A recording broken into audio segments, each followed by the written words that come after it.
I'm Chris Devon. Right now I'm joined by Boston Power player Leon Lopes from Remax Spectrum in Plymouth.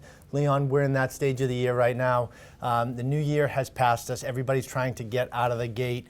There is snow on the ground though. So what are you seeing right now in the Plymouth market?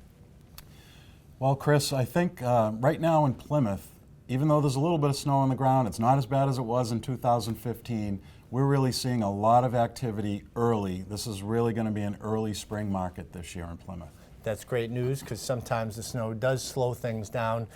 We're not out of the weeds yet, right, with the snow, so I don't want to jinx us and say that we don't have as much snow as 2015, but when it comes to a great place to live, I mean, Plymouth has got a lot of opportunity. You look at farther north up Route 3, it's a little bit more congested, but Plymouth is just booming right now. It really is, and I think one of the advantages of Plymouth certainly is its size, being the largest town geographically in the state with over about 104 square miles.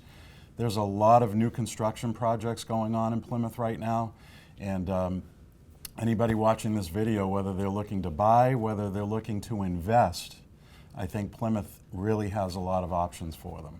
Now, in regards to the market being so competitive right now, what I'm hearing, correct me if I'm wrong, is that there's a little less competition down in Plymouth right now. There might be more options for you than if you head a little bit closer to the city.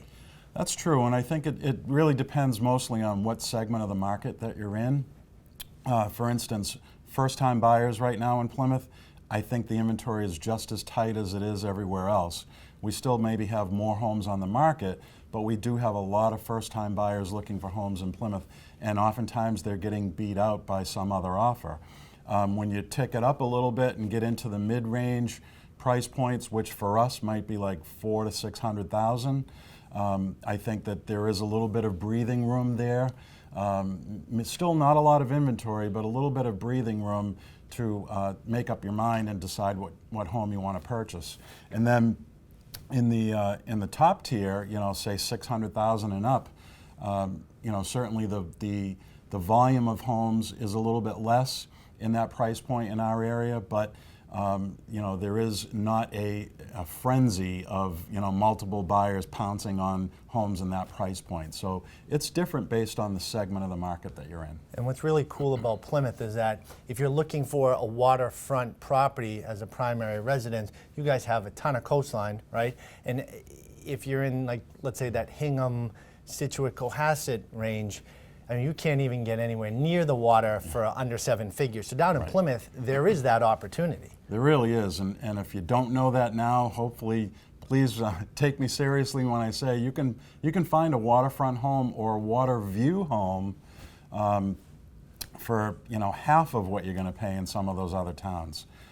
You can find a smaller home, maybe 2 or 3 bedroom home, 1,500 square feet, for $500,000 or $600,000, and in some cases it's waterfront.